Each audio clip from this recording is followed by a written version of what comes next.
So the events unfolding around us are making clearer than ever that we're living in the final part of the last days, undoubtedly the final part of the final part of the last days, shortly before the last day of the last days.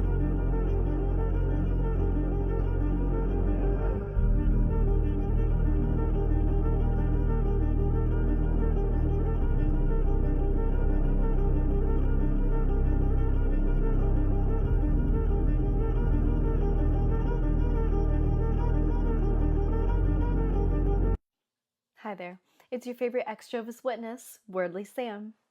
After seeing the intro, you may have correctly guessed what today's topic for the video is. If not, don't worry. It's about dealing with my newfound mortality. Now, I know this is an incredibly poorly discussed topic, but I wanted to try my hand at it. Let me know what y'all think. You see, being a Jehovah's Witness, you're taught many other doctrines, one of the more popular ones being about Armageddon. Now, of course, there's so much wrong with this doctrine alone, besides the fact that Jehovah's Witnesses think that they should be happy that the entire population will be destroyed except for them because they're God's chosen people. But the serious issue that I want to discuss happens after a Jehovah's Witness wakes up and leaves the cult. When you're taught your entire life that you're part of his chosen people that live through Armageddon, as long as you stick to their arsenal of rules, you truly do believe you're good as alive and well walking into the paradise. There's even almost this sense of pride that you're a part of the small but great crowd that make it through. And not only is there this superiority in a way, but there's this weird peace you have that your future is taken care of. You don't have to worry about getting old, retiring, or dying. Your life and your future are set. Again, just don't mess up and don't leave. And side note, do you ever wonder why families of Jehovah's Witnesses are so adamant about shunning if their loved one is disfellowshipped, and why they're so devastated if a person gets DF'd or even just decides to leave? It's because they think that if their family member or friend doesn't come back to being a Jehovah's Witness, that they're going to just die in Armageddon. They even think shunning is loving and that it'll force those being DF'd to come back because they'll want their family and their hope for the future back. It's some fucked up shit, I know, but back to the topic at hand. Yes, this fucks you up tremendously, but when a JW decides to leave, they leave everything behind, right? Including that hope we've been taught we had. So now that leaves us at the most merciless part. When a JW decides to leave, it's not all young 20 or 30-year-olds. It's those in their 40s, 50s, even older sometimes. Now imagine those ones that spent their entire life dedicated to this cult, doing all the things that they were required to do to be a good little witness, and suddenly when you leave, shit, I'm getting older. What will I do for retirement? And worst of all, the topic of death. You don't ever learn to have a comfortable relationship with death.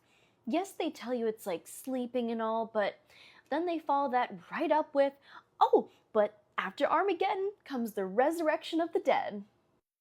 But we all know if there's no Armageddon, there sure as hell ain't no resurrection.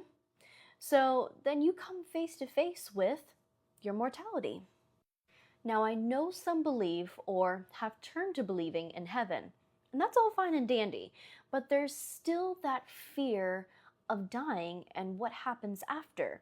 It's in all of us, and nothing will change that. It's in our nature. And as Jehovah's Witnesses, we never got the chance to understand that after this life, you're not coming back to this earth. Your bones may stay here, but that's about it. Your spirit goes where, well, wherever he intends for it to go. But that paradise we were promised, it ain't coming. You know, I've had a lot of anxiety on top of the anxiety I already have about something happening to me, and that being it. And it still terrifies me. And in a way, I kind of feel robbed of my eternal future almost.